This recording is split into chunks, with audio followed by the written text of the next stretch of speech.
اور یہ وہ خوش نصیب طبقہ ہے صحابہ کرام کا جن کی خوش نصیبی کی معراج یہ ہے کہ انہیں حضور نبی کریم علیہ الصلوۃ والسلام کا چہرہ انور اور سرکار کی زیارت نصیب ہوئی ان کو ٹھیک، حالت ایمان کے ساتھ۔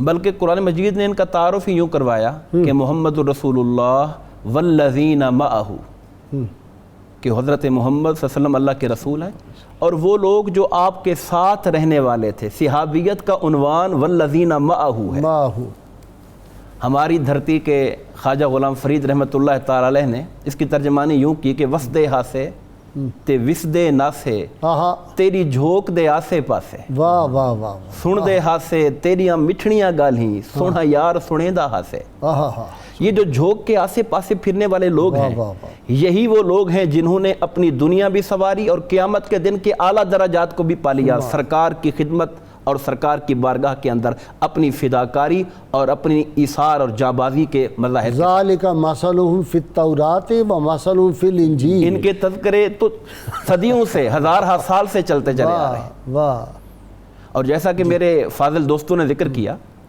کہ حضور نبی کریم علیہ الصلوۃ والسلام کے لیے کہیں رات بھر عشاء کے بعد سفر شروع ہوا تو رات بھر پہلو جوڑے رکھا کہ آقا نامدار علیہ الصلوۃ والسلام کی جو نیند ہے اس کے اندر خلل نہ آ جائے اور کوئی تکلیف نہ آ جائے۔ اور پھر اس کے ساتھ ساتھ غازی صاحب، اچھا اس واقعہ میں ایک بات اور بھی بہت دلچسپ ہے، یہ ڈاکٹر صاحب نے بیان فرمایا نا یہ نیند والا واقعہ، کہ باقی صحابہ چونکہ جہاد میں تھے نا تو باقی صحابہ مختلف کاموں کے لیے چلے گئے، کوئی پہاڑ کے اوپر کوئی، یہ اپنا وہیں ساتھ جڑ کے اپنا کھڑے رہے پوری رات۔ کئی وہ صحابہ کرام تھے جنہوں نے اپنے آپ کو سرکار کی خدمت کے لیے موقع ڈھونڈتے رہتے تھے۔ ایسے ہی کوئی رات کو پہرا دیتا پھرتا ہے کہ حالات خراب ہیں، اور وہ حدیث پاک ہم پڑھتے ہیں کہ سرکار کو ایک طرح کی عبد الرحمن بن عوف تھے نا؟ نہیں، وہ حضرت سعد بن وقاص تھے جو اسلحہ لے کے باہر پھر رہے تھے، باہر پھر رہے تھے، جنگی حالات تھے، دشمن کا خطرہ تھا، تو سرکار کے دل میں تھوڑی بے چینی تھی دشمنوں کے معاملات کی وجہ سے۔ اچانک اسلحے کی جب آپ نے آواز سنی، پوچھا کہ کون ہے؟ انہوں نے کہا میں سعد ہوں اور میں آپ کی حفاظت کے لیے یہاں پہ کھڑا ہوں۔ سرکار نے دعا دی ان کو، از خود موقع کی تلاش میں رہنا۔ اور وہ ربیہ کون حضرت تھے، ربیہ بلال حبشی کون تھے، ابو ہریرہ کون تھے، جو رات کو پھر رہے پانی تھے؟ لے کر، شاید سرکار کو رات کو ضرورت پڑ جائے تو جب ضرورت پڑے تو انتظار نہ کرنا پڑے، خادم پانی لے کر حاضر کھڑا ہوا ہو۔ عبداللہ بن مسعود کا تو لقب بھی وہ تھا، پاپوش مبارک جو تھے نالین پاک، کوئی حضور کا تکیہ اٹھا رہا ہے، کوئی آقا کے پاپوش مبارک اٹھا رہا ہے۔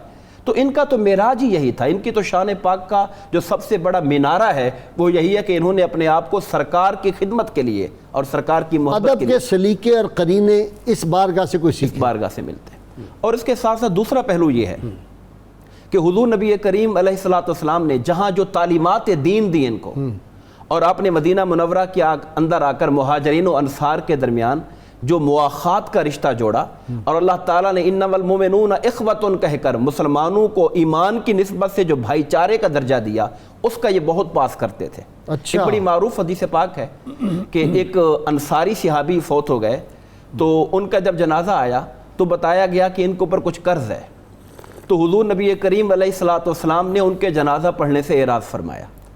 ہمارے ناظرین کو اس بات بھی غور کرنا چاہیے کہ قرض اتنی ایک بڑی امانت ہے کہ انسان جب لیتا ہے، قرض لینے میں تو کوئی آر نہیں ہے، اللہ کے نبی بھی لیا کرتے تھے، لیکن اصل بات یہ کہ اس کا لوٹانا اور اپنے وعدے کی پابندی کرنا۔ اسی لیے ہمارے یہاں جنازوں کے بعد اعلان ہوتا ہے، جی ہاں، جس سے لین دین کرنا ہو وہ ورثہ کہتے ہیں، لین والے تو بتا دیتے ہیں، دین والے نہیں کرتے۔ تو جب سرکار نے اعراض فرمایا تو ان کے دل پہ بڑا بوجھ گزرا کہ ہمارے مسلمان بھائی ہیں اور ان کا جنازہ حضور نہیں پڑھ رہے ہیں۔ تو وجہ پتہ چلی تو قرض کی، یا رسول اللہ اگر میں ان کا قرضہ ادا کر دوں تو کیا آپ ان کا جنازہ پڑھ دیں گے؟ حضور نے کہا میں پڑھوں گا۔ تو انہوں نے اس کا سارا قرضہ حضرت ابو قتادہ نے اپنی طرف سے ادا کر دیا اور سرکار دو عالم نے ان کا پھر جنازہ پڑھا۔